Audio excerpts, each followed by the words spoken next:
is meant for an adult audience. LoveLine may contain sexually oriented content. Listener discretion is advised. LoveLine with Adam Carolla and Dr. Drew. Yeah, everybody. LoveLine, I'm Adam. That's Dr. Drew. Phone number 1-800-LOVE-191. Dr. Drew, board-certified physician, addiction medicine specialist. Allana Ubach is our guest tonight. Thank you. Legally Blonde 2 and Legally Blonde 1, by the way. Thank you very much. And she plays Reese Witherspoon's best friend and sorority sister. Well, what is your character's name? Serena. She's a Laker girl. Serena. In this new film, She's a Laker she becomes girl. a Laker girl. Yeah, she does, yeah. Okay. She's gone to bigger and better things, from cheerleading to Laker girl. I'll have you know that I had to watch Legally Blonde, original Legally Blonde. 28 times. 30? 35, yeah. Oh, wow. You have kids, so I my imagine, daughter's just after Miscongeniality. This took over. Oh, really? Completely. Miscongeniality. Flaming turd. Wow. Stop. Well, my daughter loved it. What are you talking about? I know. It's like, she's a tough, streetwise cop.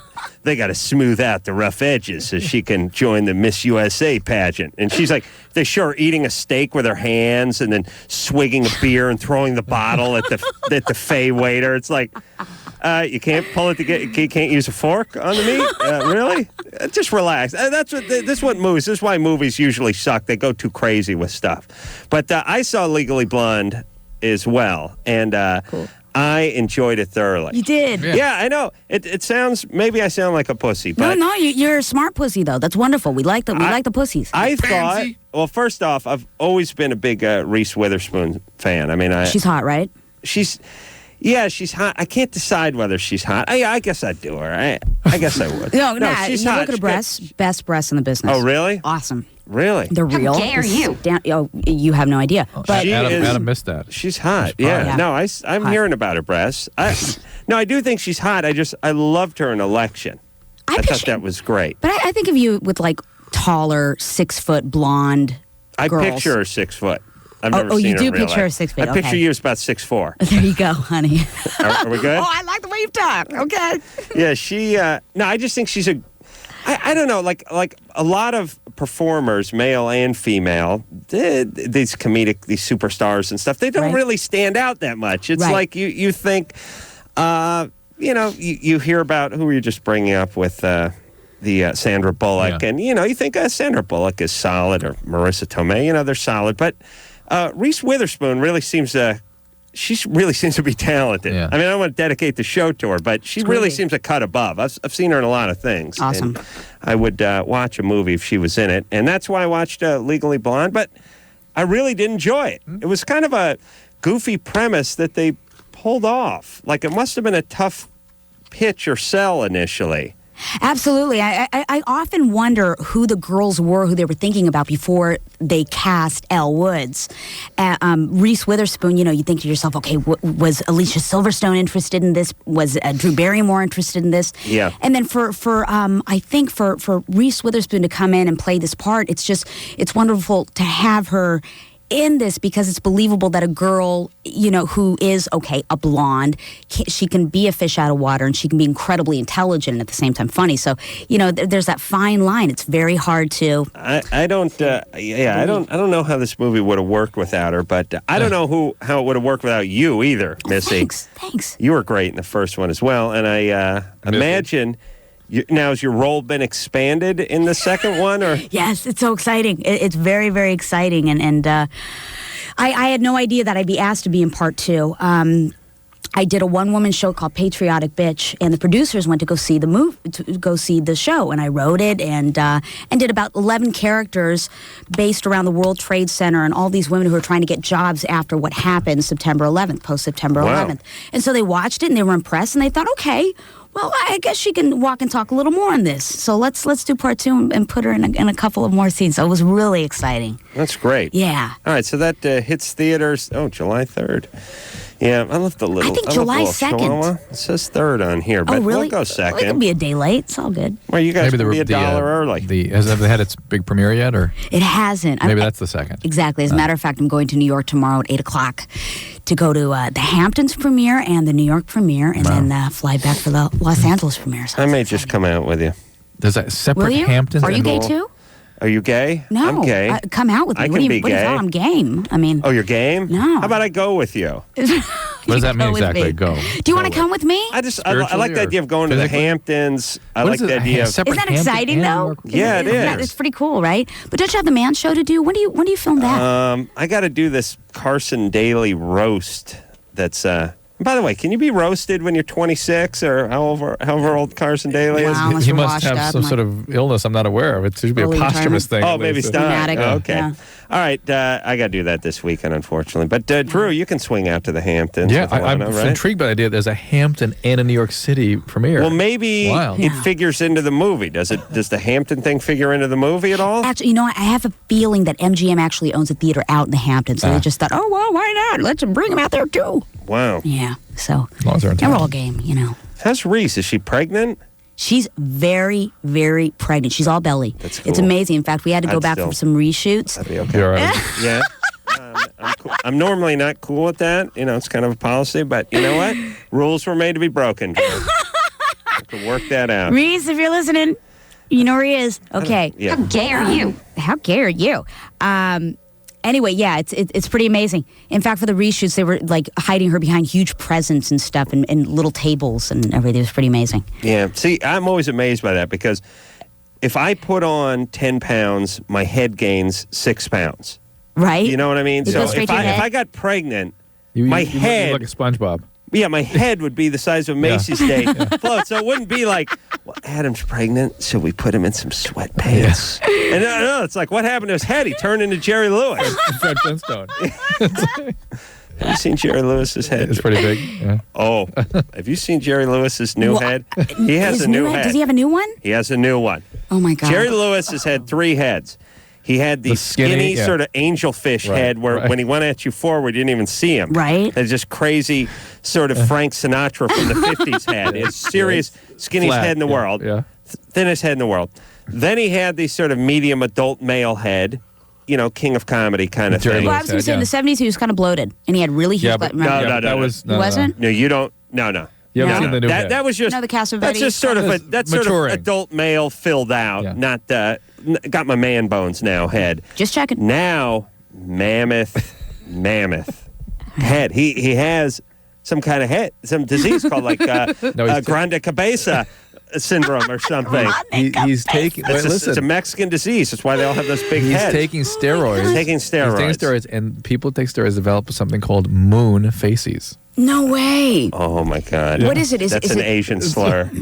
How dare you, Can you Drew? take like a water Dare you pill do that? with It's fat. the steroid? It's fat. It gets just laid down. Oh, it's and that's not it. water. It's fat. It's there. He's on Oh, wow. steroids and he's on the juice because of a No. disease he The has. anti-inflammatory steroids. These are because he's got. What does he have? He has He has a grande cabeza syndrome. Yes. I forget what illness he had, but it's a It serious is. thing. It's the worst side effect.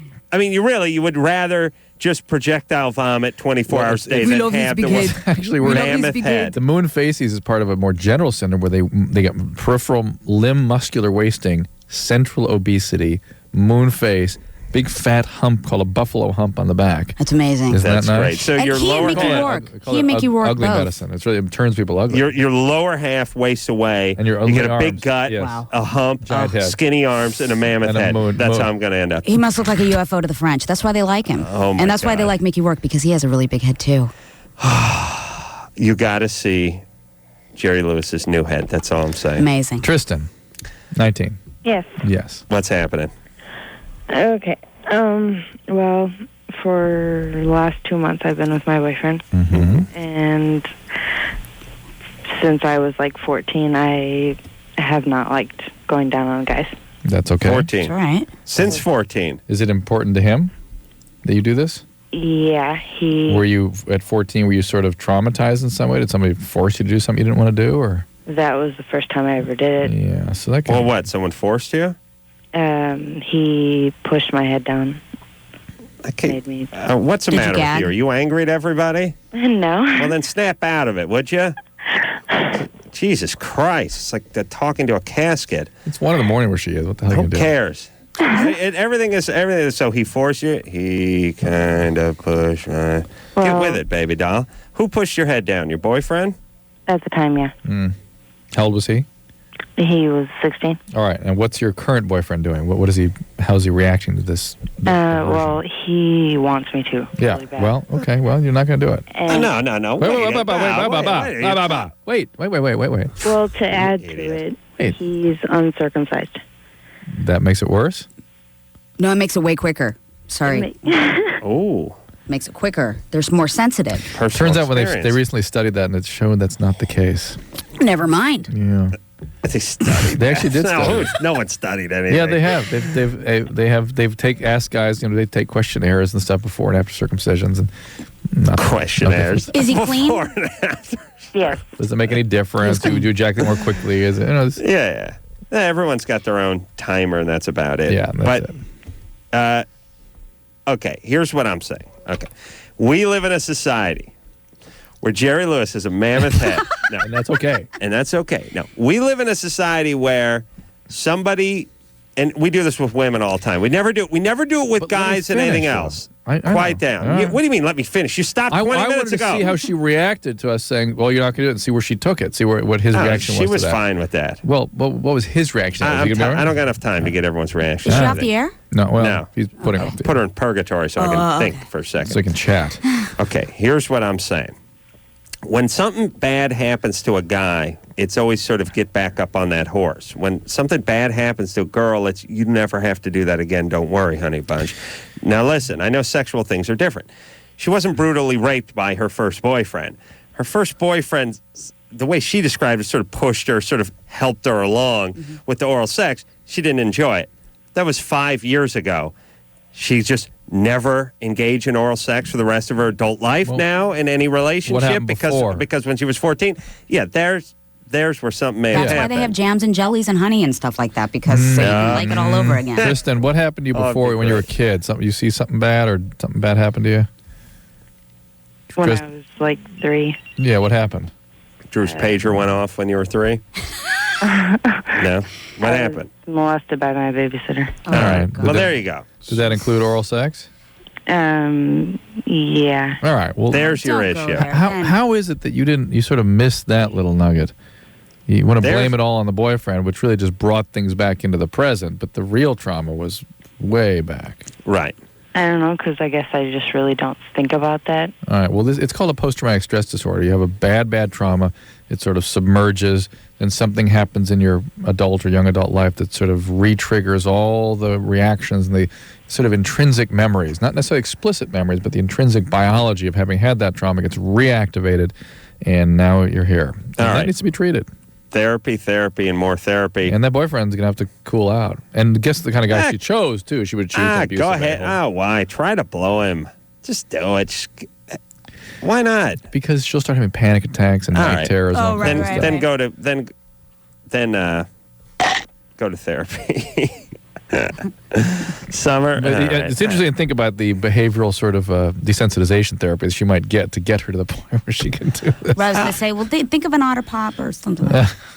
Otter Pop, you're dating Jellies. yourself. Jams and jellies. I don't think they have jams and jellies for your penis. I think it's just preserves. That's it. From Knott's Berry Farm or Magic Mountain? It's That's very boysenberry. fun. It's got to be Knott's Berry Farm. Summer, Hi. you're 17. Yeah. What's up?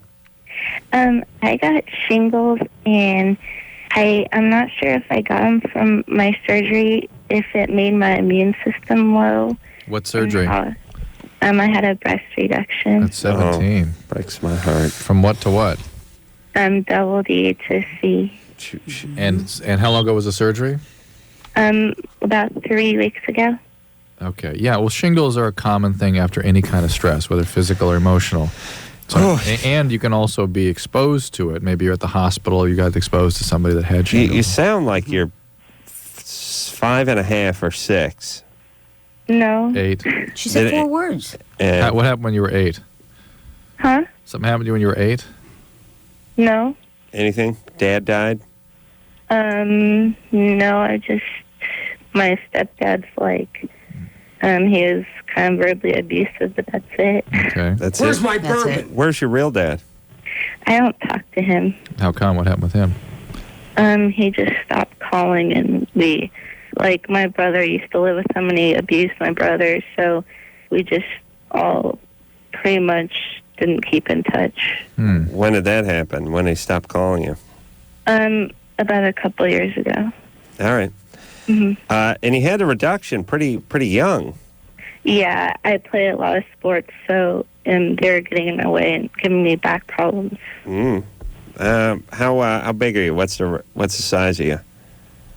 As in my Weight. breast, Height and weight. 5'10", 135. Sweet.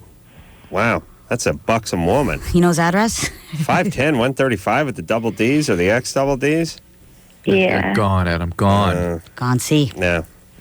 I can't accept that. All right, Summer, we're going to let you get back to sleep, all right? Okay. Oh, Summer, are you on the pill? Never mind. You want to know?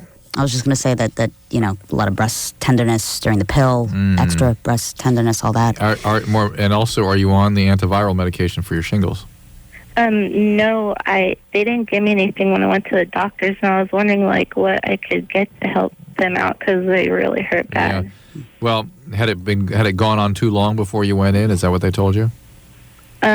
Yeah. Okay. Well, even so, even if there's some evidence that using things like Valtrex or Famvir can be helpful in shortening the duration of the outbreak and decreasing the risk of what's called post-herpetic neuralgia, which is continued pain long after the rash is gone. It's bad news. All right, Bad times. but good times. But good times, good yeah. times. Yeah. All right, baby doll, you take care of yourself. Shingles. How do you get shingles? Well, Shingles sounds crappy. yeah, it's called herpes zoster. Wait. Yeah. All right, I've heard enough. Greg, Hey, what's up? you're 21? Yeah, my question was for Dr. Drew. Mm. I was wondering, Drew, if you have ever masturbated to a black woman. Yeah, Drew. Never masturbated to a black woman. He's a man of exquisite passion. Probably. Has he had So, anal with his wife? Huh? What'd you say, Greg? I was wondering if Drew's had anal with his wife. No. No. Not in have, Texas. But, Drew hasn't. Not with my wife, not about Drew. You had? Drew's wife. You did, yes. Thank you. In Texas? Yeah. Oh, no, that's legal now. It's legal everywhere. All right. All right, Greg. Oh, Drew, one more question. You call back. Yeah. Oh, wait a minute. Greg. No, Greg, relax. Pervert. I don't mind a jack off. I just mind the guys that are sort of dicey, sketchy, semi-angry, aggressive, and weird jack off guys. Yeah. Like it's a weird thing. Like I don't mind the screwball gene. Right. You know, hey, Drew. Yeah. Right. Shh, hey, shut up. He's on the phone. Like I don't mind that guy. Right. This is the kind of the weird. This is like kind of makes the hairs on the back of your neck stand up a little. Yeah, like it's kind of scary. Like, is this creepy, guy gonna come creepy get us? guy. Yeah. All right, let me just. Hey, Drew, why? Greg. Hey, what's up? Let me just ask you. Just promise me something. If you ever think you're going to do something bad to anybody, do it to yourself first. All right.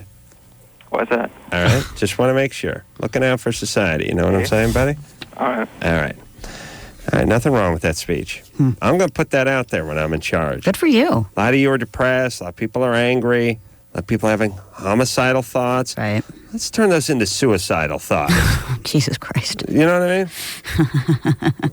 A lot of you thinking about going out and killing. You're going to do that. You're going to rot in jail. You may get raped anally. It's going to be a horrible life. If your conscience is going to bother you, turn the gun on yourself right now. They're all self-destructive. That's going to be my argument. Jennifer, Yes. what's the matter, baby? I have a boyfriend that I've been going out with for about 2 years now. Going on 2 years. And about a month ago, he tried, anal sex. And ever since then, I don't want to sleep with him anymore. And I've been having dreams about this other boyfriend that I had before I went out with him. And then, I don't know. Just has that problem for me. Just don't have it anymore. That's the worst. Why not dump this guy? Well, I am, but I don't know. Because You Hold are, on a but I second. don't know. What night is it? Is it 18-year-old female that just they're spinning like a dreidel night? Like it sound like they're 11 and not sure what's going on? Full moon. Is it that full what's moon? going on? Oh boy. Oh, that's that's bad what for this us. is. Yeah, we get that. Yeah, this is that I mean, she's 18 years old. Well, that falls in the heels of Greg. Yeah. treats me like I'm 12, probably. That's probably why I sound like I'm 12. He treats you that way? My family does. Your family Mom does. and my dad. Okay. And I Well- realize I'm growing up. And I Well, Drew's going to do let's- that too with his kids. Of course. So listen, let's just get something straight. You have a boyfriend. He tried anal sex on you. Yeah. And what do you mean tried? We sort of force you? No, it was kind of like a deal. Like, he didn't like eating out girls, and I didn't like want to have anal sex, but then like we were both like curious about it. So we kind of like both like let each other, and I don't like that. And So I he didn't would like the give other. you- Oh, that's good. That's a good one. See, I always give that one away. You withhold oral I give sex? that one away early. Yeah, he withholds oral. Yeah, he can't. Yeah. He doesn't know how to do it. It was like a curiosity. How would that be like? I don't like Before, eating. and he had a bad experience with it. He had a bad experience. Oh, boy. Listen, Allana, I don't like eating out girls. It's a Corolla thing. My dad didn't much care for the taste of poontang.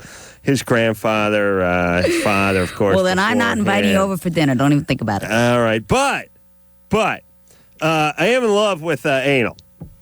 So now just hear me out. You like anal for dinner? I like anal for dinner. Not a big fan of going down on ladies. But tell you what I will do. Tell you what I'll do. I'll make an exception. I'll go down on you, but then we're going to have some very serious cornholing afterwards. Is it a deal? Absolutely. You want to talk to your people, or are we cool? Absolutely. Just Alana a seems to be up handshake? for it only if you call it cornholing. He seems very much to enjoy that. Cornhole, So- that's fantastic. 2.5 to 3 minutes of lackluster oral, and then a vigorous night of cornholing. Legally Blonde Yeah. 2. That's the movie. Oh, yeah, Ever an baby. MGM? Here's your star. Yeah. My God, this is where Strasbourg led me to. This is amazing. Wow. Jennifer? Okay, babe. So you feel like he manipulated you. Not really. I just don't like having sex with him. I was raped when I was 15. Oh, boy. that's And nice. ever since then, I boy. didn't want to have sex with anybody, and then boy. I slept with him, and By who? But you don't feel like he manipulated you into having anal sex? no, because I wanted to try something, and so we kind of like traded. Yeah, but the manipulation I thought is he you didn't- had to beg for something that would be sort of considered a normal reciprocal kind of I don't know. gesture on a part of a male to a female that you had to beg for, and as a Yeah, as a okay. compensation for that, you had to subject yourself to something that potentially very Yeah, uncomfortable. I guess in that way I would. But Okay, so I didn't think about it like that. Jennifer, Huh? here's the whole thing. You need to get some counseling for the rape. I think we're just going back to this with every female caller tonight. I don't like this guy. I don't trust this guy.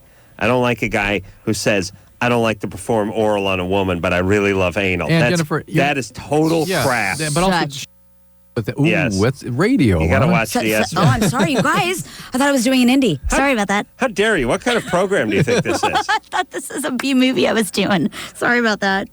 Too used to doing those. Wow. Is this thing on? Yeah.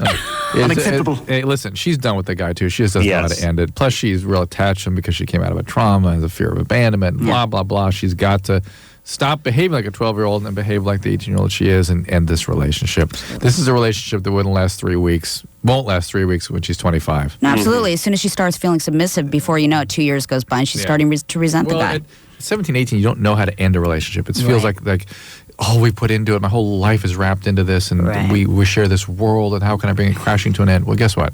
It's over. You're supposed to. Fat Lady's You're song. supposed to. Exactly. Let's take ourselves a break. Allana Ubach is our guest tonight. No. Ubach, sorry. I got take it. back. Yeah, she is from Legally Blonde 2, which is coming out on the 3rd, July 3rd. We'll take a quick break. We'll be right back. Hello, this is your radio. LoveLine will be right back.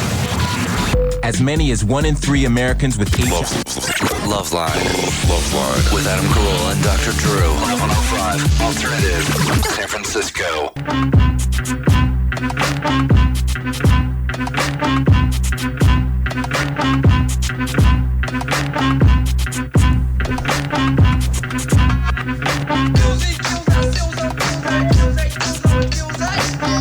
Alana, back on the air. Oh, I am.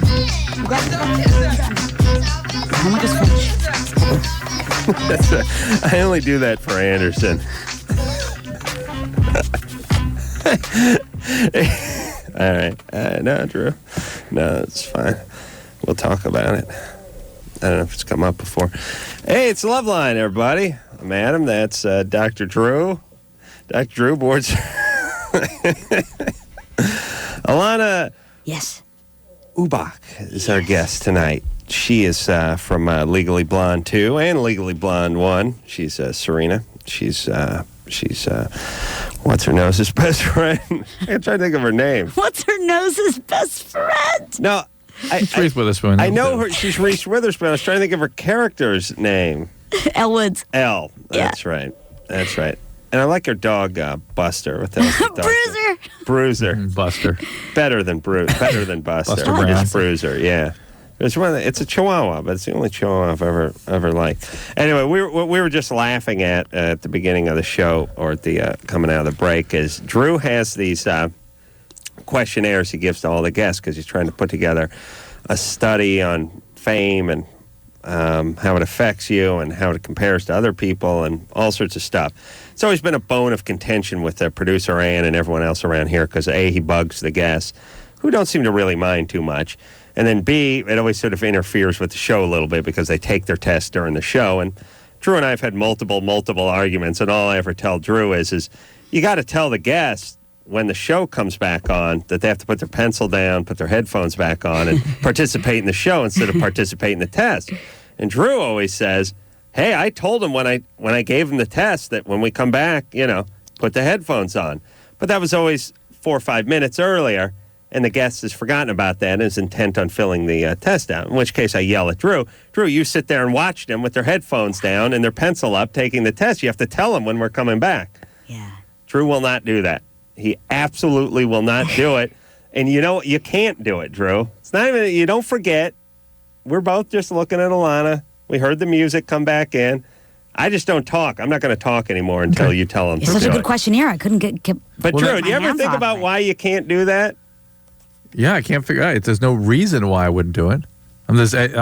Actually, what usually happens is I'm sitting down, waiting for you to start talking. I don't notice that they're doing their thing. But you're looking right at her. I didn't notice that. Then don't make her feel uncomfortable. You're making Allana uncomfortable. You're putting her in the middle of all. No, not at all. No, I love being in the middle of everything. You're making her uncomfortable by saying I'm making her uncomfortable. If you're not uncomfortable, that's fine. But so I didn't notice that she wasn't doing it until I noticed you weren't talking. And that's when I said, we're back. Now to remind her, like you said. After the 10 or 15 conversations we've had about it. Well, when I realized we were coming back, then I asked her to stop. You guys are adorable. Yes, sir, Miss Look Kroll. at you both. It's a very interesting thing to look into, Drew. It would be very interesting to look into that for you.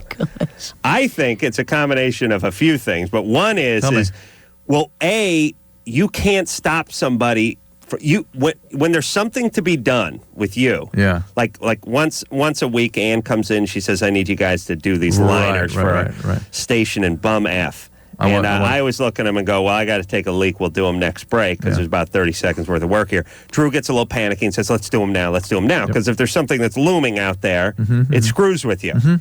So you can't stand the idea of telling somebody, put it down and finish it later when a few more seconds they could be done. Right.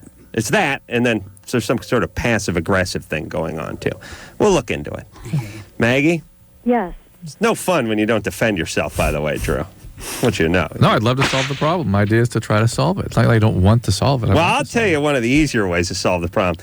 Tell them to put the goddamn pencil down and put the headphones on when we come back from commercial. That's a quick fix right there. I don't know if it really gets at the root of the problem, but it would stop these discussions. All right. And I just like to see Anderson because he's rarely entertained by the show, but he does enjoy that part. He just laughs his ass off in there. Maggie? Yes. You're 25. Yes. I'm sorry, Drew, I had to put you through that. What's up? I'm calling because when I was 19, I slept with this man that was much older than me, and immediately at the beginning of the relationship, I came down with herpes. And then at the time, a friend of mine died, and I'd assumed that it was my fault that I had given it to both of us. But 6 months... What? A friend of yours died? What does that have to do with you getting herpes?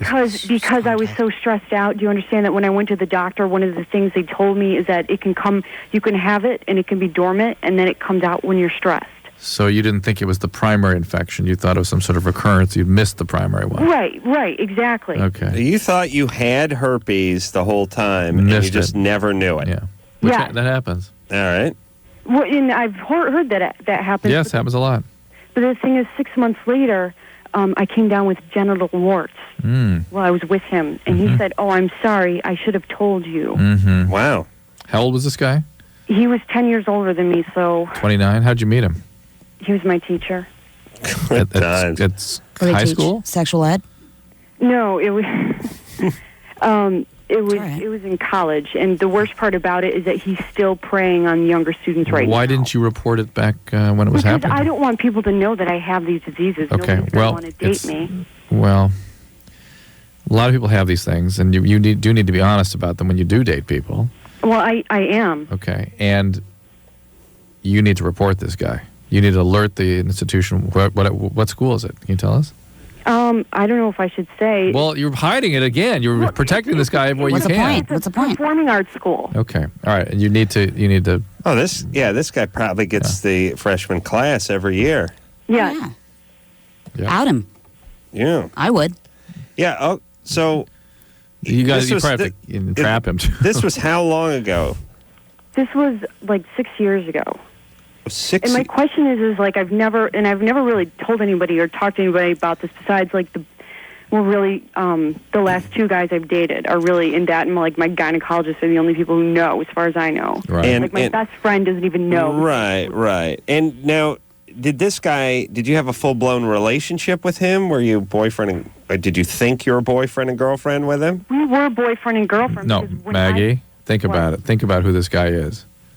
Well, but when I came down... No, but I still want to know if he, obviously this guy's a criminal, but did he say, I love you? Did he make you think you were his girlfriend? He did, yes. He did. Okay. So in his mind, or in your mind, you were having a relationship with a guy. Yes.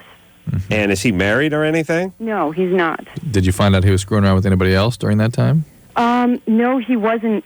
He wouldn't give... This is looking back. He wouldn't give me the number of people he'd slept with. I don't know if that's...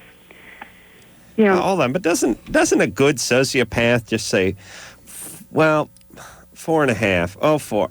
Well, 4. I say 4.5. Maybe you would say 5, and just like BS. Not an abusive sociopath. It's like, hey, lay off. Really? What are you worried about? Yeah, he was obviously in a state of denial when he was going out with her. Otherwise, he wouldn't have told her he didn't have herpes. No, he isn't denial. He doesn't care. He doesn't care. Yeah, you're right. Yeah. All right. So anyway, My question is, like, just because I walk around with this, like, anger, like, what do I do to forgive this person? Well, first, take action, make sure he doesn't harm anybody else.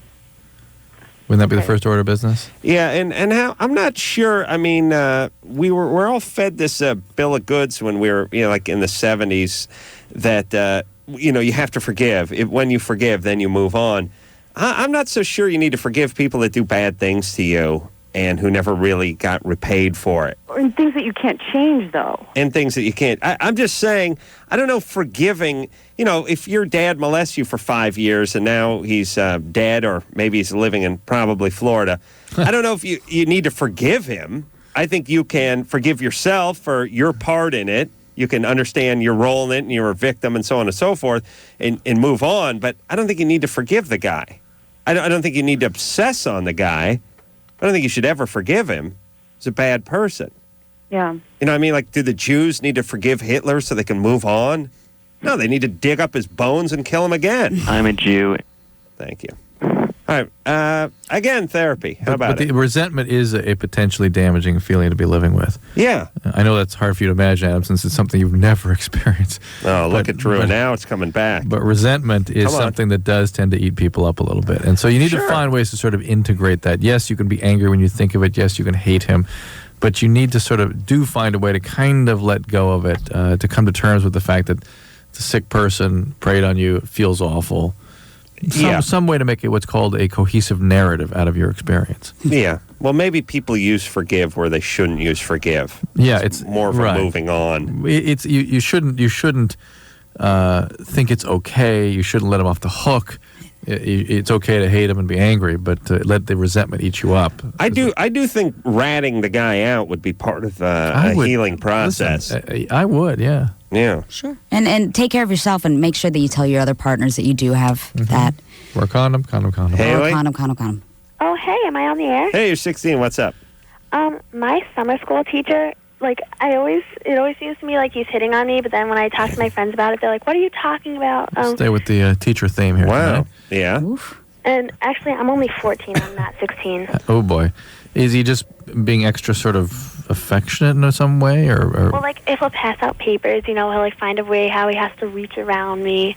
Or, like, I always have to stay after class for stuff. Come here and give me a hug. Does he touch you? Does he touch you? Well, like, he'll, like, pat me on the shoulder or whatever. Do you have special needs for some reason with this class? Oh, Is no, it legitimate? just so I'll have more time for next year. I'm actually high honor roll for all my classes. Wow. So he just sort of appreciates you. Well, I don't know. It always seems like he, like, it's not, like, an academic thing to me, but then my friends, like... Well, let me suss this out. Get some earlier stuff. How old a guy do you think he is? I think he's probably, like, in his mid-30s. Mid-30s. Is he married, do you know? I don't know, actually. Doesn't have a wedding ring? I don't look at his hands. Check his pockets. Okay. Wouldn't be a hard thing to ascertain, You see that ring on his ring finger. All right. Number two, number three, you ever see him doing this with any of the other girls other than you? No, but, like, I've heard a couple girls that are older than me, like, telling stories that he'll do that.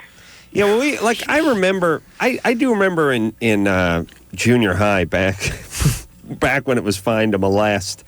Back when Steve was making a video of it. There were guys, there were teachers that were considered sort of dirty old men in a sense. I mean, for lack of a better term, this was an accepted societal status. Right. Like if a girl came in wearing a tight sweater, you would stare at her chest, And they'd make some weird comment. You'd make some weird little suggestive comments here and there. You would sort of brush up against or hug for an extra beat or whatever.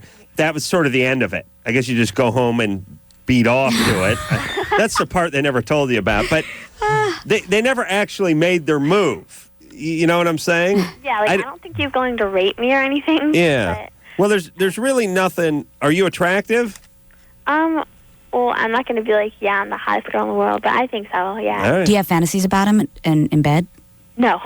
Good. All right, so here's the deal. Is there anything that would make her interpret any sort of overtures as an intrusion? Oh, I don't know. I don't want to get into all that. I'm tired of that. Here's the deal. You sound smart. You sound sharp. You got your eyes open. Yeah. So, you can't do anything because he hasn't done anything that's going to hold up in court or the principal's office or anything like that, and you don't want to do it unless he does something anyway. Right. So, if he says, hey, we're going to Yosemite camping, me, you, and my step-cousin, don't go.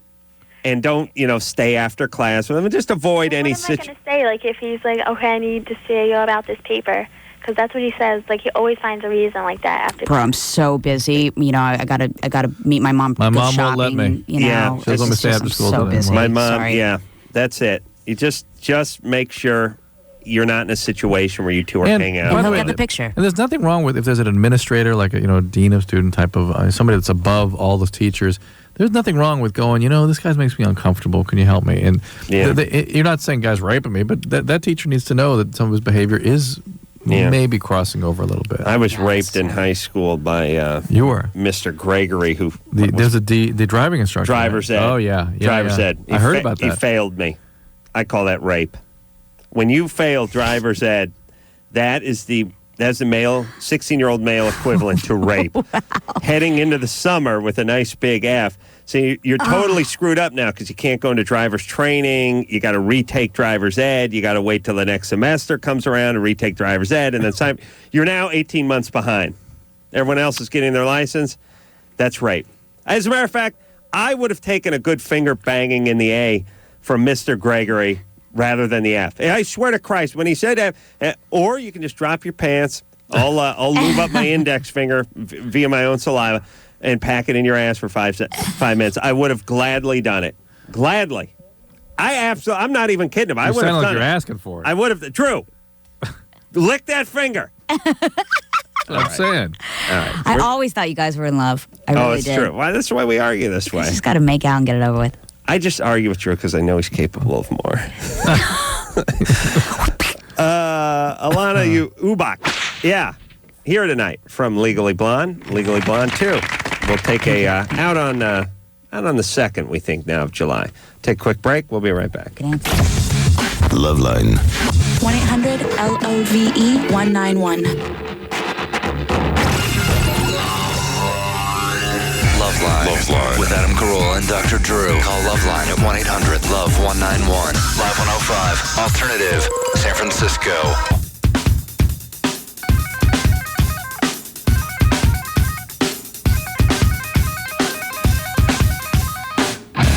Hey, everybody. It's the LoveLine. I'm Adam. That's Dr. Drew. Phone number 1-800-LOVE-191.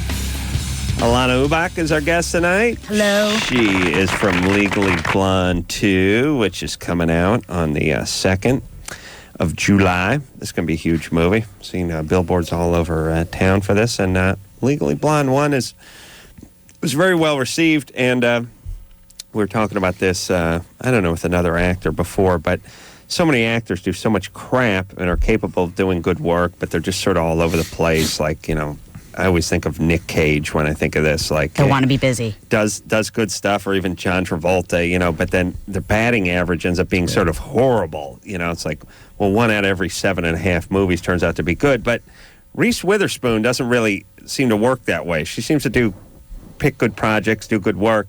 And I got to believe that eventually you get rewarded for that.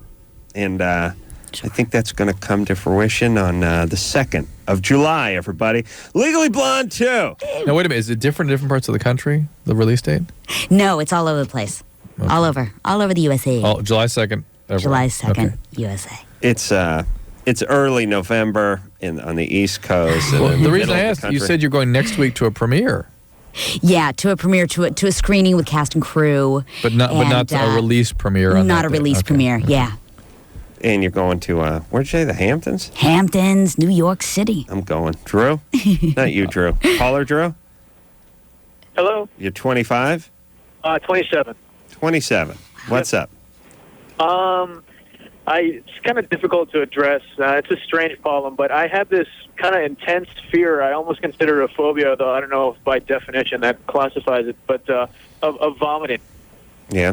When's the last time you vomited? Probably when I was 9 years old or younger. That's not, that's been a while. Yes, sir. Yeah.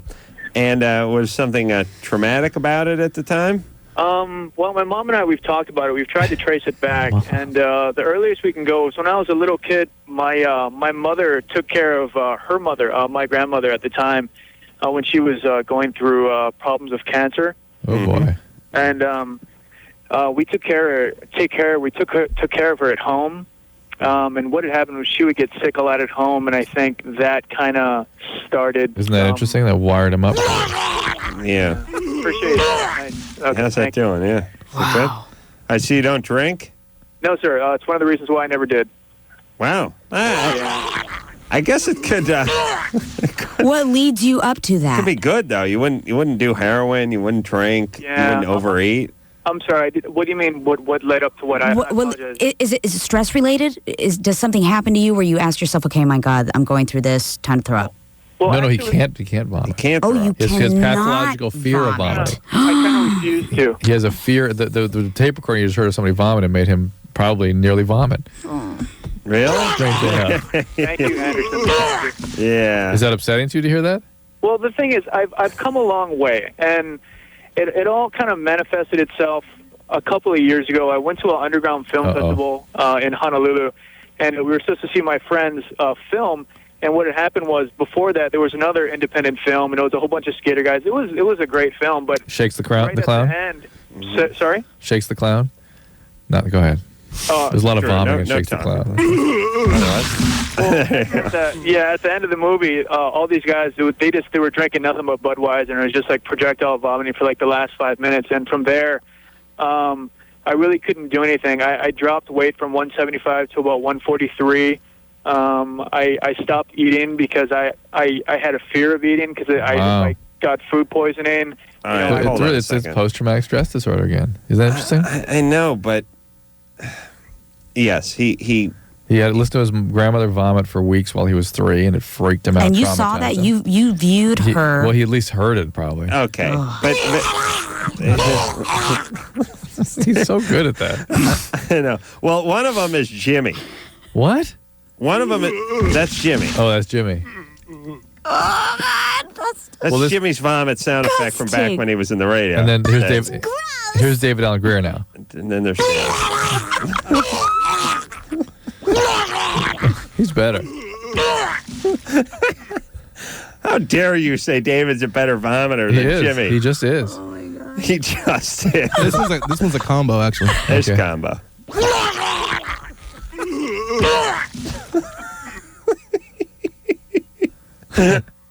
Meantime, Drew's ready to cut himself. Hey, Drew. Yes, sir. Hey, buddy. Listen, you got to get over this, you nut job. Yeah, I know. Okay. I've gotten a lot of advices from friends like, hey, just stick your finger down your throat, just do it. But No, make it worse. Thank you.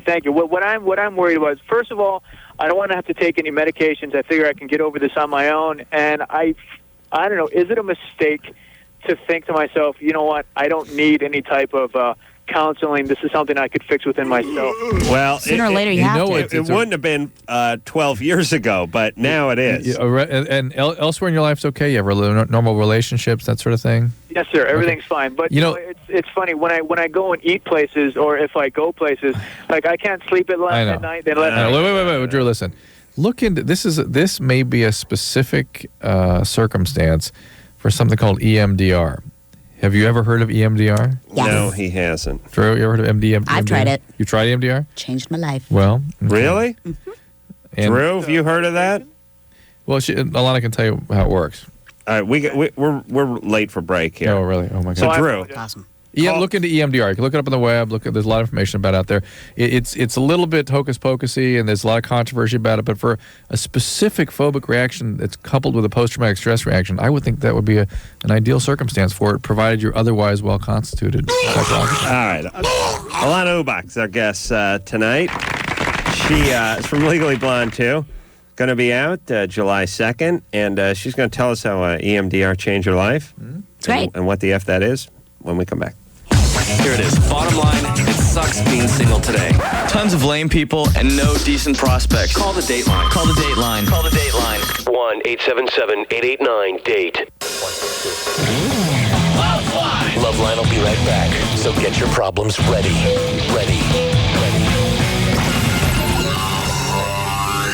LoveLine with Adam Carolla and Dr. Drew. Call LoveLine at 1-800-LOVE-191. Live 105. Alternative. San Francisco.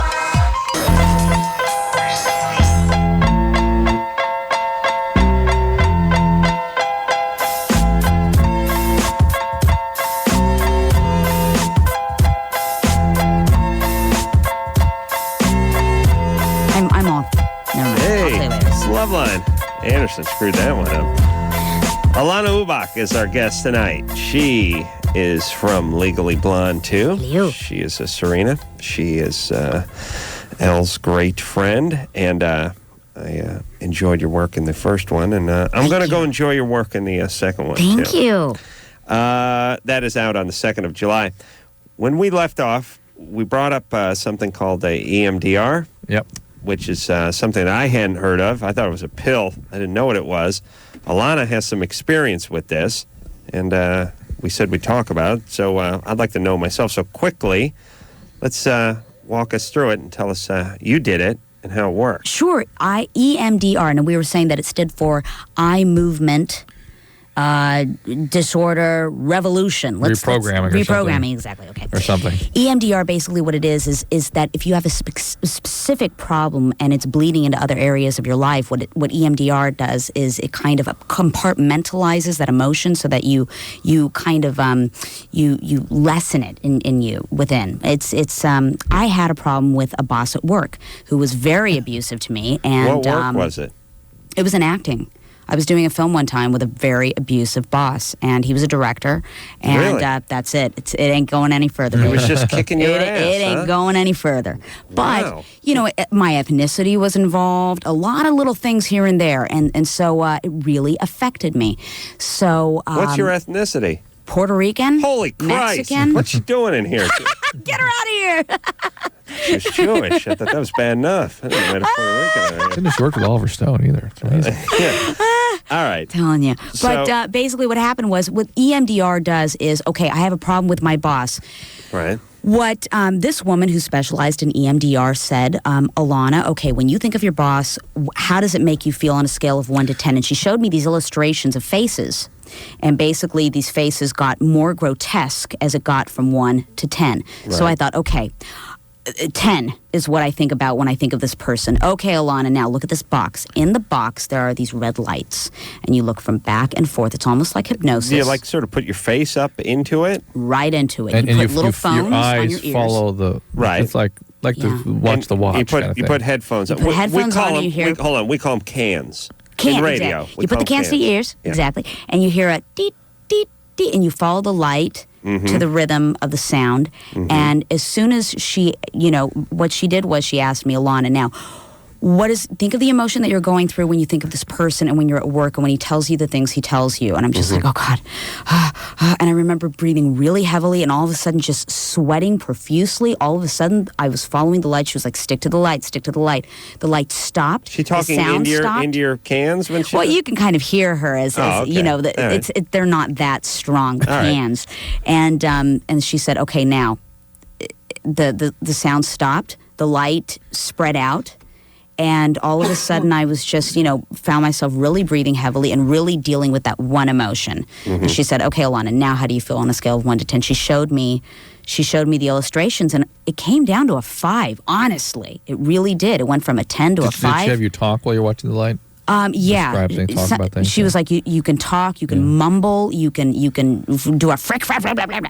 It doesn't matter. So long as you're really in touch with that same emotion. It really is sort of a hypnosis technique. So then when she asked you on the 1 to 10 and you saw the pictures of the faces again, you just didn't feel the same energy? I just wasn't taking it seriously anymore. I was kind of like condensing this emotion. In other words, I was just thinking to myself, wow, this has nothing to do with getting in my car and driving or my relationship with my mother. I'm not going to take this at home.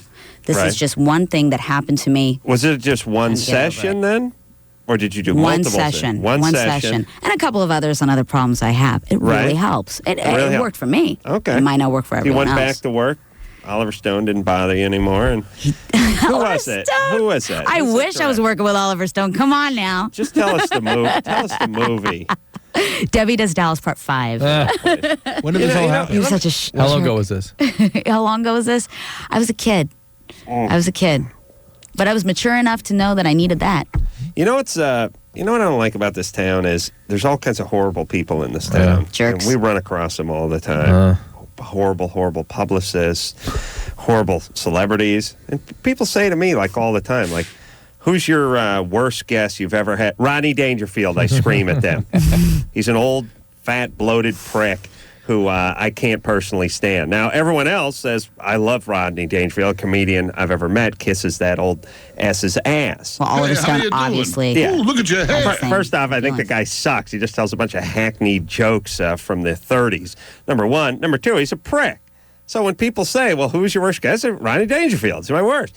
And everyone's like, oh, how can you say that? Well, I can say it because he was a prick. That's why I can say it. I wouldn't say it about Tori Amos, who I really enjoyed having on this show.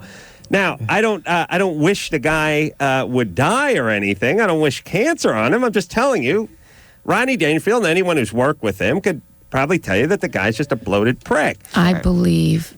There's Tori. She believes in fairies, and that's a different story. But the thing is no one wants to say bad things about bad people in this industry, and that is an injustice. So weird. I mean, the thing is we should say bad things about people that are bad. Their reputation should be bad. People shouldn't want to work with them. They should have bad reputations. That's what I'm saying. Why is everyone so scared to say bad things about horrible directors or cruel actors? If I was a guy like you, and you look like you can kick some tuhas, right? I imagine. What? You look like you could kick some tuhas. If Yes, Rodney Dangerfield, all you have to do is kick him until he's dead. No, I'm joking. But if he were to confront you about you outing him as a big jerk, you wouldn't be afraid. No director's going to beat you up. Well, I'm 5'1". I mean, this is a big person here. No. Really? Oh, big person. Yeah. I'm going Rob Reiner. I think you're right. Rob Reiner. Oh, my gosh. I knew it. No, he's nobody. He's nobody. All right. Tammy? Yes, hi. You're 24? What's up, Tammy? Yes, I'm 24. I'm calling from San Diego. Oh. Hold on a second. Now I'm fired up. We were talking about her a couple of times the other day. Do you remember, and you're probably not going to remember Caprice? Yeah. Caprice was this bitch from Europe who came over here as sort of God's gift to the States about 3 years ago. Do you want a blowjob or do you want a girlfriend? That's Caprice. It's the only nice thing she ever said. Trying to work out her doing something for the Man Show. She totally blew us off. She was totally evasive. We're asking her about her singing career. She was like pompous and full of ass, and I couldn't be happier that her name has never been spoken again in this town. What was she full of? Full of Did S. you say ass? S. S. Oh, The S. word S. You said BS earlier this evening, I believe. Yes. In fact. Full of ass. I was like, S and then H is what she was. I hated Capri, and I hope her career goes well. Actually, it's going the way I'd actually planned. Yeah, it went. It's gone. It's the greatest thing ever. Like this chick was complete soup du jour about 3 years ago, right? Everyone's like Capri this, Capri that. 4 or 5 years ago, yeah. 4 or 5 years ago? I've seen her on Entertainment Tonight and everything, and now when I bring up her name, people are like, they don't even know what it is. It's not like some old 70s I just remember her talking about when I'm huge in the United States. I mean, Europe. Good. Enjoy, you bitch.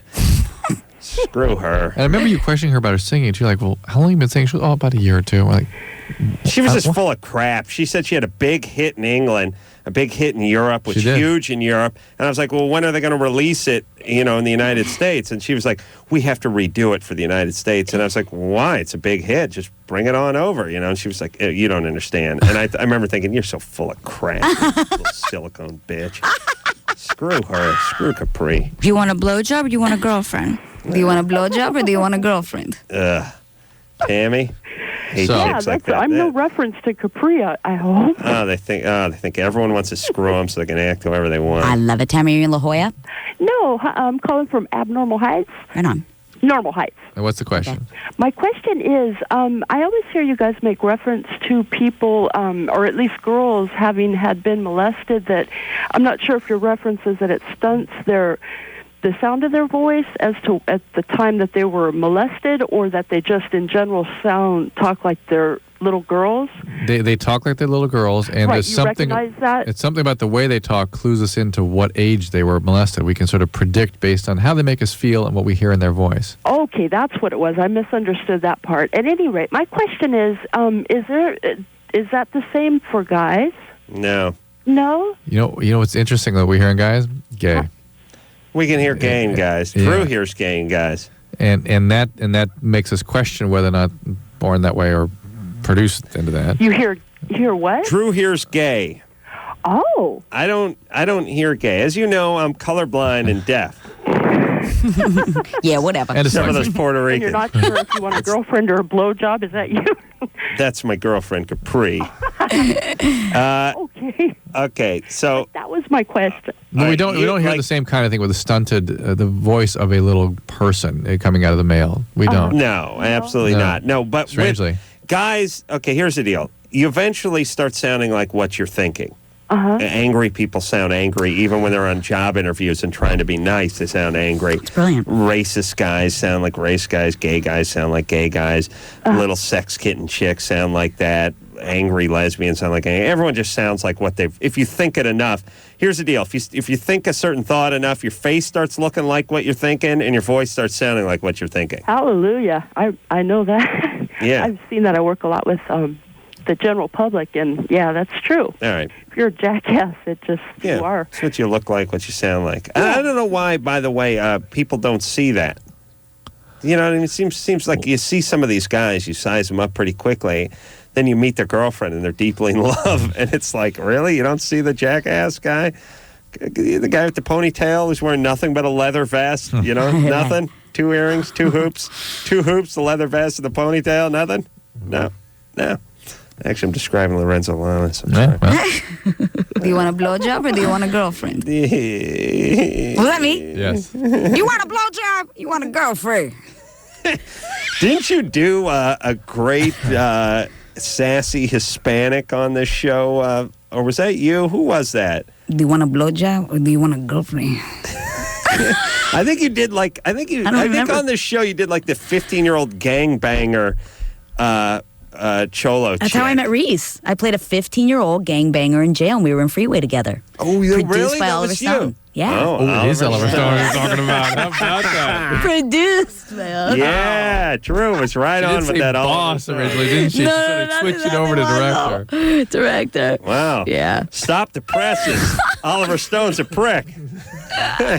Give me a little gangbang talk. Come on. Give me hard. Oh, yeah. Dr. Bunny. They got you ditching school or what? Yeah. Bitch, Yeah. I'm talking to you, man. Yeah. Okay. That's good. I think Anderson. Slow, baby. Yeah. Yeah. Okay. Ay, caramba. There's no cookies in my box. There's no cookies in my box. I got your No, cookies. that on you, was baby. Who She was a that? voice. She's Charles? from King of the Hill. You're King of the right. Hill. You're right. That was another one. Don't worry about her, baby. The short broad. She meant nothing to me. All right. Eric, Yeah. you 14? Yeah. What's up? Oh, well, I have two questions. All right. Yeah, well, I've been with this girl, Mm-hmm. and she's been around the block. Mm-hmm. You know what I'm saying? How old is she? She's like my age, 15. She's 15. All right. Yeah. And? She's been around the block, and my friends are telling me that, and, well, she gave me a BJ. Yeah. No, she didn't. No. Well, she gave me a BJ, and, No. Do you want a blowjob or do you want a girlfriend? It sounds like he's laughing and smiling while he Yeah, says no, that. Eric has never been the recipient of a BJ. But go ahead. well, Ask. The question is. she gave me a BJ, and, well, I macked on her. Not after that, but, like, all the guys she's been, she's given them one. She's given them one. And I wonder, like, I could get a disease for macking on her after that. You can get a disease from getting a blowjob. Yes. Macking is making out? Yes. Yeah, making out. Why are you making out with her after she gives you a BJ? Not right after that, but, like, after the... Like, No, there should be no talking after the BJ. Yeah. That's it. She goes separate ways. You understand? Yeah, okay. You're a couple of fighters who just finished a fight. You exit that way, I exit this way, we go our separate ways. All right. No animosity, but no talking and no macking. Right. Oh, all right. Like the Cox and TJ. Yeah, you're not. One gonna, gets killed. That's right. You're not gonna get any disease. You can. You should wear a condom if you're worried about it. Oh, yeah, that's like my second question. Yeah, I still don't trust this guy. Whatever. Sounds like a virgin to me. You're a virgin, aren't you, Eric? Well, listen to my second question. Well, the first time I did it with her was, like, the only time. You had sex? Yeah. And, well, I was wearing the condom, right? But, like, when I masturbate, yeah. I get an orgasm, right? Hold on, let me close my... You got aroused. Okay, you didn't get aroused when you were with her. You were probably nervous. Yeah, when I was with her, like, I didn't get that feeling. I didn't go that far. It's okay, man. All right. Orgasm. Now this sounds about right. Yeah, That's what I was hearing.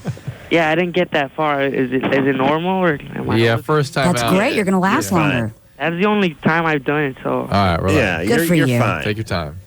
You're fine. All right, let me see something. Oh, boy, 14. Eric. Yeah. Are you Hispanic? Yeah, sort of. You are? Puerto Rican and Mexican. How you doing? ¿Cómo estás, mijito? It's a deadly combination. Amigo, ¿cómo estás? ¿Qué tal? Yeah. I'm going to let your angry mom speak to you. Get off the phone, huh? You stupid or something? Yeah, you got to do that I thing. I always get that I thing when I go to Tijuana and visit the hookers over there. Ay, mira el huevo. Ay, Dios. Yeah. It's Adam Carolla. If you try to grab their ass, they kick you. I. What's I mean? Just I? Why don't we do I? It means more. That's what it means. Oh, really? Mm-hmm. Why are they kicking you? Oh, that's the other thing I can't stand. Let me ask you. So you know, between you got a lot of Latin blood in you, right? Yeah. Okay. Let me ask you this. I got to deal with the Latinos quite often. Dígame, baby. I call these guys up a lot. Dígame. I need them to do stuff for me. You know what I'm saying? Okay. I employ whole armies of these people. And whenever you call What them are their up, names? Are probably related to them. Oh, man, we got... They don't have last names, do they, in your house? No, but I don't have a last name either. That's I don't true. even have a first name. My name is Jefe. Oye, jefe, ¿cómo estás? What's up? What can I do for you now? Now, I always make them laugh because I always sing, I always go, Una Palola Blanca, which is a lyric from a song from the 70s. That's really all I know. But I got Roberto and Alvaro and Jose and Gordo. Osvaldo. Well, that's what I like. I got to tell you, the Mexicans, they cut right through the fog of life. Jose, he calls his son Jose Jr. Guy's a little heavy set. Calls him Gordo. Just fat. Totally. That's just fat. It's fatso. It's fat. Hey, fat. Come here. Oye, gordito, ¿cómo estás? Yeah, absolutely. He calls him Gordito. term of endearment. Gordito, Totally. and a bottle of queso, all the cheese, you know. Hey, if do not be a fat, son of a Mexican because you will just be called Fatso. That's your name. I didn't even know the guy's name. I thought, I was, hey, Gordito, come here. You're a good boy, Gordito. What are you, in the 8th grade? Fucking good. This kid's name was Gordito for the first. I know the guy for 3 years. I know this kid's name was Gordito, but he's a huge head. This kid. I got a cousin named Chico Gorduz. Really? I got a cousin named Chico Gorduz. Oh. Well, what's that? That's like Fatson? Or like, what would that be? No, what would that be the equivalent of? Like Mark Fatson? Mark Fatson. Mark Chubner? Like, would that be that? All right, but anyway, here's my question for you. Once in a while, I call these guys. I call them at the house. And it's always the grandma picks up the phone or some old lady who lives at the house. And it's like, hey, is Waldo there? Who? It's this huge, long, big who. And I'm like, is Waldo? And they're like, oh. And now there's panic. No, he's not here. There's a weird panic in their voice. And then later on, they end up calling back, and there seems to be nothing to it. But I'm always curious about the who part. Where's that come in? Like, I know they don't speak good English, but they did hear the name of their son. You know what I'm saying? It's brilliant. They're buying time, I think, with the who. I was going to say they're buying time because they're nervous. They're always hiding something. The Mexicans always got something in their closet, man. They're shifty. They always got something. Worse than the Chinese. No one believes me, but I tell them. They're shiftier than the Chinese. Excuse me. And the eloquent Mexicans, they say, excuse me, what did you say? I can't hear you. Right. It gives them more time. Right. But then you did. Oh, no, you did. Yes, I did. And the abuelitas always say, oh. Yeah, the who. Oh, Adam. No, he's not here. I'm just curious, like, if I don't speak a lick of English. Like, I'm just saying. Abuelitas. Sí. If a jerk. Old ladies. Old ladies. Oh, that's Grandmas. old ladies, yeah. Yeah. I'm just curious about the who part when you say the name of the guy they've been living with for 30 years. It seems like the wrong who. All right. And then, no, he's not here. All right. I'm gonna have a What you want? I'm gonna have a whole seminar. I'm gonna have a whole seminar on how Latins need to handle themselves on the phone. I get my guys will call me once in a while in a panic. It's like, it's Roberto, call me back, and they hang up. And they never leave their number, and I'm like checking I'm on the road, and they never leave. The phone machine's all screwed up. Let's you and I combine on a PSA. You got it. Public service announcement. You got it. We'll get all these guys going on the phone. This is a phone machine. Leave a number. Don't scream who at the person that calls up. All right, this is all good. We're going to take ourselves a little break. Siéntate! Allana Ubach is our guest tonight from Legally Blonde 2. Thank you. We'll be right back. All right. LoveLine will be right back. LoveLine. LoveLine with Adam Carolla and Dr. Drew. Call LoveLine at 1-800-LOVE-191. Live 105. Alternative. San Francisco.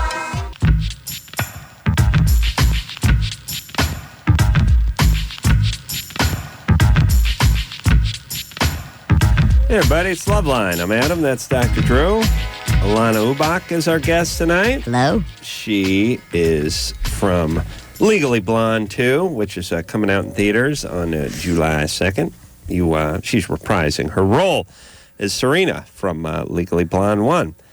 And I do remember you in Freeway now, which is sort of Reese's kind of mini breakout. It was. Film. Yeah, she was like Jessica Lange even back then, huh? Yeah. You're a hot gangbanger chick. Gangbanger chick. It was cool. It's an interesting movie.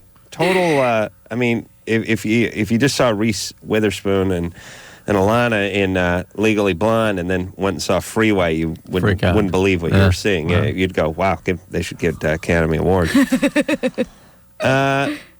Apropos of nothing, I was thinking, I don't know why earlier in the evening, the word praying, like, they hear these, you hear praying like they're praying like this guy preys on women. He's a sexual predator. He preys on young schoolgirls or something like that. I thought, well, that word, that kind of pray and then praying. Different, spelled differently.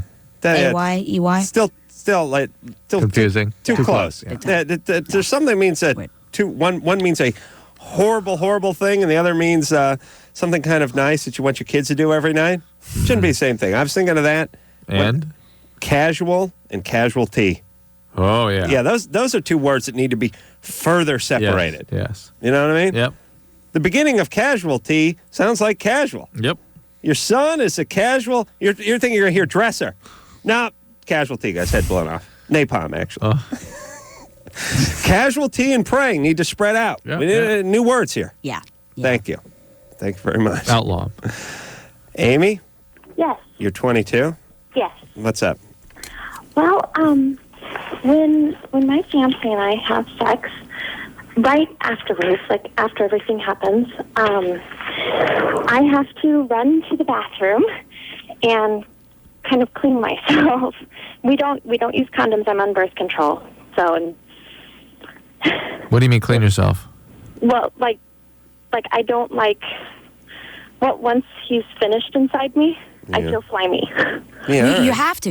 You should pee, or else you'll get like a urinary tract infection. It's really easy to get one. Use Okay, so that's a normal thing? Oh, you have? I do all the time. It's a normal thing. I'd use one of those power washers. I mean, I'd fire up that Briggs and Stratton and hook it up to the hose and really get I in have there. one of those at home. You use that? Good. All the time. What is the Sweet. feeling you have exactly again? Well, I just feel very slimy and uncomfortable after the act. During the act, I'm totally Why don't you fine. just like sort of mop down? Do you have to give yourself a douche or something, or shower? Well, not that. Just go to the bathroom and wipe myself down. And right. it has to happen immediately though, because like right. I don't know. All right, listen. Hold on, Amy. I think you're making yourself feel crazier than you are. Okay, so which that's is normal. You enjoy sex. Yeah. Then when you're done, there's a sort of little mess to clean up. You're uncomfortable with that. You get up, you excuse yourself into the bathroom, and you sort of clean yourself off. That's totally acceptable. Normal. Okay, I wasn't sure because like I can't cuddle with him afterwards. Nah, I have to like jump Fine. immediately So into it. listen, this guy is the luckiest man on the planet. I love when women excuse themselves and they act they're apologetic. I'm just going to run to the bed. And you're like, hey, baby. Take your time. Yeah. Let's see. If you're not out in 6 hours, I'll throw a slipper at the door. Guys love it when you leave immediately. That's fine. That's no problem there. And by the way, by all means, clean up. We don't want to be cuddling and feel some remnant of our past leaking out on our thigh. And, you know, it's always good for boys to take a leak afterward as well. Yes? Good idea. Yeah. Nope. Done and done. Yeah, bladder infection's the worst. Oh. So painful. You're telling me. No, I never had one, but here we go. Brian? Yeah. You're 16? Yeah. What's up? I just moved, and like when I moved, I got into contact with my ex-girlfriend from about a year ago, and she lives like right across the street from me, like less than a block away, and she's got a kid now, and like she's living with a 44-year-old dude. She's 18, and she plans to not be dating him, but I don't know. And like I've still kind of got feelings for her, and she definitely has feelings for me. And what's the question? Like, is there anything like is it possible to have a healthy relationship like with a kid? Yeah, it's possible. Nah. You shouldn't get involved. You're 16. You're 16? Yeah. Yeah. Who's going to raise who? Is he going to help raise you, or are you going to raise him? I would help raise her. If you were to get involved with the kid, you really got to be in his life for a long time. No, this is You'll never do it. desperation. Yeah. This is sort of proximity desperation Yeah. stuff. Like, okay, it's time for this speech.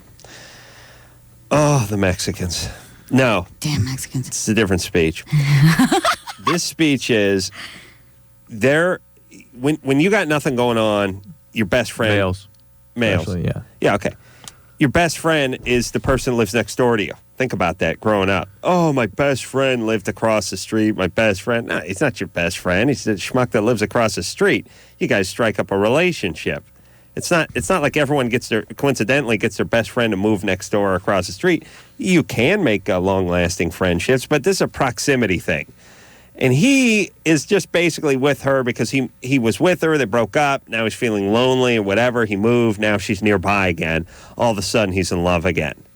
If he had a car and a little range, he wouldn't be in love with her again. Right. She seems like she's made some bad choices in life, and he's going to come in and try to be the dustpan and pick up the pieces. He's 16. I don't think this is a great plan. No. He should be dating chicks at his high school. Not worried about the 18-year-old single mom living with the 43-year-old dude. He should be worrying about his own Oshkosh, not the kids. Right. That's right. All right. Let's make sure. All right, Brian. Slow. There's your plan. Okay, cool. Have sex. And listen. Doesn't sound 16, does it? No, I know. Well, he's seen a lot. Look, let me say this to all high schoolers. Have sex with as many high schoolers as you can while you're in high school. And society does not frown upon it. You know what I mean? For the rest of your life, you'll wish you could go back and nail chicks in high school. I'm saying do it while you're in high school. Don't be some jackass. Don't be some guy who's some guy who's a junior in high school who's trying to get on some sort of 22-year-old mother of two. No. Get all the high school poontang you can in, and then you'll use that for jack material for the rest of your life. That's what I'm going to tell my son. You want me to give that speech to your kids too, Drew? Would you come over tomorrow and do that? It'd be nice. Send the girl over first. Slow. Slow. Jay's been on hold for...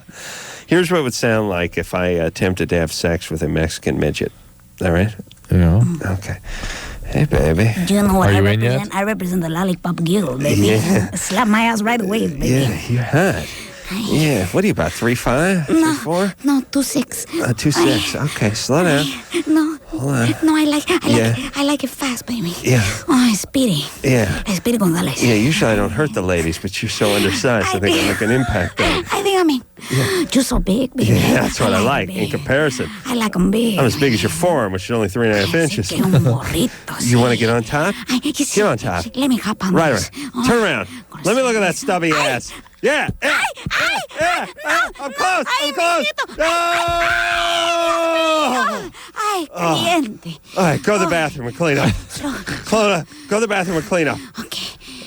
Yo quiero fumar. Grab me a horchata while you're in the kitchen, would you? You got it. Horchata, baby. Horchata. Yeah, sorry. A rice drink for you, baby. I like your voice. I like the way you talk. All right, this won't be happening again, and don't tell anybody, all right? Baby. Don't tell your friends. Ay, quiero. Don't tell your friends. I'll have to kill you if I find out about this. Ay, no, it's me. No, me. Clean up. No, me. All right, listen, put a coat of wax in the car before you leave. Don't tell my husband. Detail the van. Don't tell my husband. Okay. He's sleeping You right married? next to you. He's right next to you, baby. Oh, I didn't know he was in the room. Shh. He's little too. Holy Christ. He may jump up on me. That's good. Oh, I love you. Oh, you're hot. True, that's what it would be like if I had sex with a Mexican midget. We got to take that on the road. Oh, man, that's awesome. That was good. Bruno? That was great. Yeah. You're 24? 24. That was solid. What? I got like a little head rush from that. I just do. Drew, would you fan me? I think I'm swooning here. Come on, seriously. I What? feel like I took a diuretic. Bruno, What? what do you want? Hey. Hey. Hey, you know what? I'm a little pissed off at you guys putting our race down there. What's your race? What are you, Irish? No, Hispanic, Mexican, you know. Those are great people. Está bien. They're the greatest. They're salt of the earth, those people. So what's going on over there? I love those people. What are you doing over there? Nobody employs more Hispanics than me. So what are you doing, eh? Do you understand? I understand. I'm taking a little bit of a knowledge that I always listen to you guys. Oh, wait a minute. Look, I don't want to perpetuate a stereotype, but are you drunk? What's going on over All there? right. I love those people. All right. They haven't worked out the phone yet, those people. This is part of the PSA. I kid because I love. I kid because I care. Absolutely. That's comedy. That's the Seeing head. no prejudices and just going with accepting and loving whatever is going I on. tell you, I show up at my house. I see 8 of my Hispanic brothers working, and they're all wearing a T-shirt I gave them. It brings a tear to my eye. It happens once in a while. They're all simultaneously wearing some T-shirt, like a Kilborn T-shirt. Oh my God. Lilith Fair. It's great. All right. Julie, Hi. what's I have up? a question. I'm 25 and I'm married, and me and my husband, we have anal sex at least maybe 5 times out of the week. Mm-hmm. And I don't have At least 5 times out of the week? Wow. At least? Yeah. Hold on, Alana. What would it sound like if I gave it to that Mexican midget in the ass? Come on, seriously. What would that be like? Yeah. Overheated, baby. Yeah, that's Come on, Drew. Relax, buddy. Well, anyhow, I'm fine with it. I'm fine, but Sure. I wanted to know what are the long-term effects of that. Hey, Rectal prolapse, fissures, hemorrhoids. Life in hell. Incontinence. You say at least 5 times a week. Yes. So does that mean more than 5 times a week? 7, 8 times on average? It can be, yeah. Okay. Do you like it? Do you enjoy it? Personally, no. I really don't get anything from it. The only reason why I do it is because it's for my husband and he wants it. Oh, my God. Do that for So him. do you what have do you a do? How do you sister? tone out? got Do you a watch sister? TV? I'm sorry? I want to know if you have a sister. No, I don't. Pervert. Only Listen. child. And she's bad. adopted, Mexican. No. All right, so I've gone to the doctor before just to make sure everything's okay, and they've said I'm fine. But I was always curious as to what are the long-term effects, and I thought maybe hold on. Is he large? Is he well endowed? Yes. Okay, honey, what are you doing? all right, Girl. wait a minute. Let's recap very quickly here. He's very well endowed. Yeah. He gets you in the ass 6, 7 times a week. 6, 7 times a week on average. Yes. You don't enjoy it, No. but you do want to make him happy. Yeah. And you've been to the doctor to make sure everything was okay Yeah. in that department. Now, when you went to the doctor, did you tell the doctor to give your anus a good looking over to make sure there was no damaged parts? Kind of. I just mentioned it to him briefly during, regular annual physicals. So you said, we engage in a frequent anal sex. Yeah. You said that to the doctor. Yeah. And did he pull out an anoscope? No, he didn't. I think it was because maybe he was a male. He was kind of a little bit embarrassed. That was the problem because I told him I was open with him, and I'm not embarrassed. I said, this is what I do. I just want to make sure everything's okay. No, I mean this is you. Some people, enjoy country music. Others, and there's a pride in that. Yeah. Put the bumper sticker on, and you put on the 10-gallon hat. This is you. Other people are into extreme sports. This is kind of an extreme sport. You like, yeah. I'd rather Nelson. Yeah, I'd rather do like a half bowl on a skateboard than this. I actually would. Yeah. Hey, all right, let's talk about Julie behind her back for just a second. Actually, we have to take a break. I'm intrigued. There's something here. There's something going on. Now, the whole idea, and I could get down with, hey, you enjoy it, he enjoys it, you don't seem to be hurting anybody. But the fact that she doesn't enjoy it and yet does it multiple times a week, and let's think about her husband. Here's a guy who, first off's got a paint can between his legs, and then secondly, knows that his wife doesn't like it, doesn't enjoy this, and says, still, we got to do it about 1.3 times a day. You know what I'm saying? Yes. All right. There's something going on. Now, we can predict some abuse in the past. For Julie. Julie is sort of righteous, though, so she's going to be a tough nut to crack. But we'll beat her down. Right. We'll get some answers out of her after this. Dude, you got issues. Call LoveLine. 1-800-LOVE-191.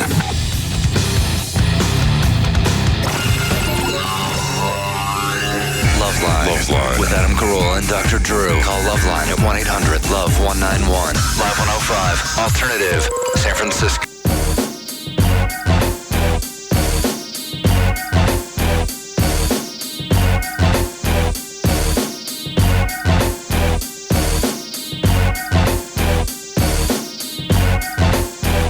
Hey, everybody. LoveLine. I'm Adam. That's Dr. Drew. Oh, Drew. There's too much talking going on in my life. Really? For you? I can't believe that. Even for me. Everyone listen to me. All right. Allana Ubach's our guest tonight. Oh. There's her microphone. Gracias. She is she's Legally Blonde, too. She's Serena. Got a nice expanded role this time around, but I thought you were going to say got a nice rack. I was like, thanks. She's got a nice rack this time around, but I did enjoy her thoroughly in Legally Blonde 1 as well, which is how old now? 2.5 years? 2.5 years, I think. Wow. Yeah. Let's now when we left off, we're speaking to Julie. Julie's 25. Yeah. I was thinking about that. Anal. I'm anal. sorry. She's having anal sex. Let me just a quick recap. Anal sex 5 to 10 times a week with her husband, who's well endowed, and she hates it. Or it certainly doesn't enjoy it. All right. Go ahead. Now, what did you have to say about it? Well, I was going to say that it's obvious something traumatic happened to her because when you have a lot of sex with when you have a lot of anal sex right. with a straight man, obviously he's having a lot of sex with you so that he doesn't have to feel. That's when people have a lot of that same kind of sex so that they don't have to feel. And if she's not feeling any kind of something emotional, yeah, and if she's not feeling anything emotional during sex, and that's when women usually do feel emotional, right? Then she's with a man who just doesn't want to feel, and hence what happens in the jail cells. That's why there's a lot of anal sex going on in the jail cells so that men don't have to feel. I think that's also the absence of vaginas. Absence of vaginas, absolutely, but it's jack off for God's sakes. But these men have anal sex with each other because there's friction, there's tension, they're releasing something. Drew and I have hypothesized for years that it's. Guys say they do it for the sensation. It's a little tighter. It's a little naughty. Most of the guys that do it because it's sort of aggressive. And he's obviously enjoying her not feeling. Good point, Julie. Uncool. Well, no, actually, we do other things too. That's just a part of our week. So it's not strictly that. Right. And I don't get anything out of it. I mean, that's not a sexual pleasure spot for me. I don't know if it is that way for other women. Yeah, but you also don't like it. No, I would prefer not to do it as often. Okay. But I don't mind it. And nothing ever traumatic has ever happened to me, so I can't answer why I do it. I just do it because I want to make them happy. You're defending yourself. Why are you calling? So, what do you want to know? You said you spoke to your doctor about it. Yes, but I couldn't get very clear answers. I'm calling because I wanted to know what are exactly the long-term effects of doing it. Well, I mentioned those earlier, right? Yeah, and I couldn't hear you over everyone else, so... Oh. Well, look, here's the... Drew, let's just talk about this. So people always ask this question. Yeah. If you're not experiencing any pain, if there's no bleeding, no ripping, or any real major discomfort... No, I'm fine. Okay, then is there damage being done? I mean... Possibly. But here's what I'm saying. You can eat a million corn dogs with no damage. But if you take huge corn dogs, you heat them up till they're lava hot in a microwave, and you keep ramming them into your mouth, you're going to do damage. Yeah. Mm-hmm. Okay, or you can eat a million corn dogs with zero damage. Mm-hmm. Is this the same kind of thing? Do you know what I'm saying? I mean, isn't all of life this way, vaginally as well, orally as well? If there's no pain, there's no rubbing. Is it doing damage when there's no tearing, no friction? It's hard to say. It's not been studied. The fact is, if you live long enough, you're going to start having problems with that area without the anal sex. You're going to have incontinence, you're going to have prolapse, you're going to have hemorrhoids. Now you add to that, and it's sort of an abnormal experience, whether it was painful or not, you could potentially be breaking down that tissue. Okay, so the answer is there's no clear data on it. Certainly the fact that you don't have any bleeding, pain, or tearing with it would suggest that you're not doing horrible damage. No. But still, you do it a whole bunch of times for a long period of time, and this might be a little fiddler. At 25, to pay at some she assumes point. she'll never be 75. But when she's 75 and her rectum falls out of her tush. Well, how many? I know in Are you regular? When you guys talk about, well, I'll get that. Does she make us erotes every day? That's very important. I'm sorry. I have to. Hi, is this Waldo there? Is Waldo? No, he don't here. All right, I'm frightened now. Julie? Yeah, I'm here. All right, now, how about the BM? Solid, regular? Everything's fine. Nice texture. I don't have any problems at all. Okay, right. good. I'm fine. Okay, and a little. Let's have some insight to you. Yeah. I'm very curious now. Family, parents. Yes. Together. Married 30 plus years. 30 plus years, still together. Uh-huh. Are they? What do they do for a living? Mother's a teacher. Dad. Father, he's an accountant. I knew it. Okay. School teacher, mom, accountant, dad. Does everybody sort of take care of dad? I'm sorry? Everybody kind of takes care of dad? Not necessarily, no. Okay. He's fine, works Monday through Friday, 8 to 5. And All right. Yeah. No alcoholics in the family? No, none. And when did you lose your virginity? How old were you? 17. 17. Nothing before then? No. No physical. Dad never struck you. No. And no sexual abuse. No. All right. I'm curious where you got this sort of subservient part. You know, most women, and maybe you grew up in a family where did your mom take care of your dad? Did you rush to get the meals on the table and, keep a clean house and everything? Oh, no, I see what you're talking about, but no, nothing ever like that. I mean, It's not necessarily a bad thing. I just mean, you know what I mean? It's odd. I'll say that. It is odd from what I do hear from girlfriends talking and from my husband talking about what his friends say. It's something that's not common. Well, what about your husband? What's he do? He's a police officer. Now it's coming together a little bit. And why is it? I got 1,000 theories about cops, but why is it? Do you think that he'd want to engage in this so regularly with you when he knows that you're not much of a fan of it? Because he's asked me, "Are you okay with this? Do you want me to stop?" No, why would he want to do it? Why would he want to do something with you? No, we know what's in it for him. No, but really, what does he get out of it when it does nothing for you? Well, no, that's not my question. I guess my question is, it's sort of half that, but it's mostly, what kind of guy would want to do this with someone who knew you weren't a fan of it? Right. Doesn't that strike you as peculiar or a little bit suspicious?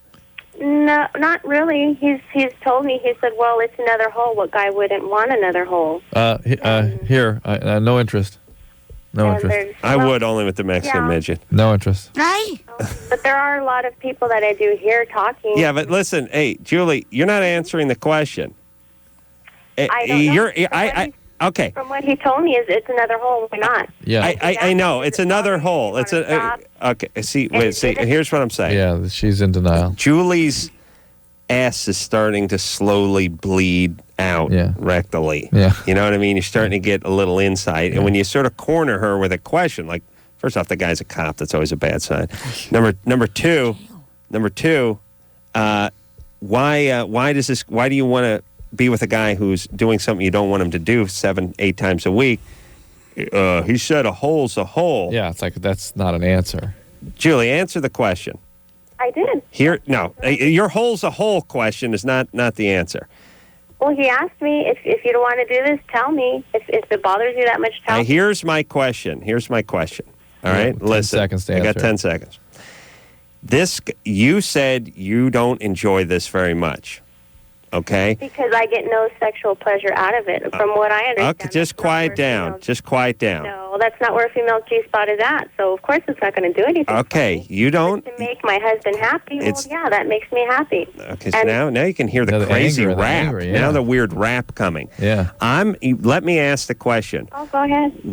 See, now she's angry. Yeah. No, I don't quiet down. Again, so go ahead. Why is it? Don't you find it a little suspicious that a guy that supposedly loves you wants to do something that you don't really enjoy very much so often?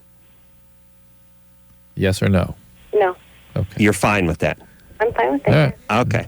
And you don't take a second look at him? No. All right. There's something wrong, Julie, in a big way with you, and you're not admitting it. But we know, or you're not seeing it. Yeah. But there's something big time, and we know it. So, before you have any kids, do you have any kids? No. Okay, don't have any kids for a while, and look into it. All right? Okay, I'll do that. All right, guys, here's the deal. Looking to hook up? Call the Dateline. Sick of wasting time with the wrong person? Call the Dateline. One call's all you need to make. Call the Dateline. 1-877-889-DATE. You know what I'm saying out there? Adam and Dr. Drew will be right back on LoveLine.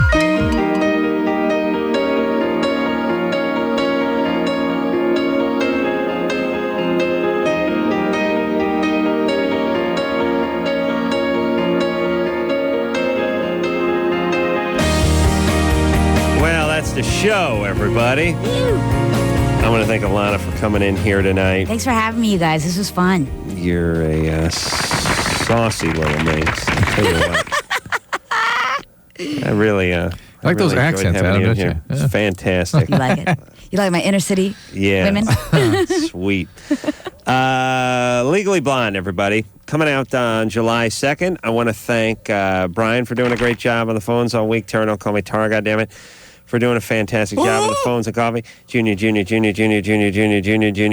Producer Lauren for doing something all week. Not sure what. Producer Ann for doing the bookings. And boy, do we got some good guests coming up. James Addiction and Sharon Osbourne and so Connie jealous. Wilson. We got a whole bunch of good people coming on the show. None of Allana was... I didn't word it right, but none compared to Allana. Thank you. It's so cool. And, of course, the Fast Finger One's Engineer Anderson. So until next time, it's Adam Carolla for Dr. Drew saying, mahalo. Let me look at that stubby ass. Yeah. I'm close.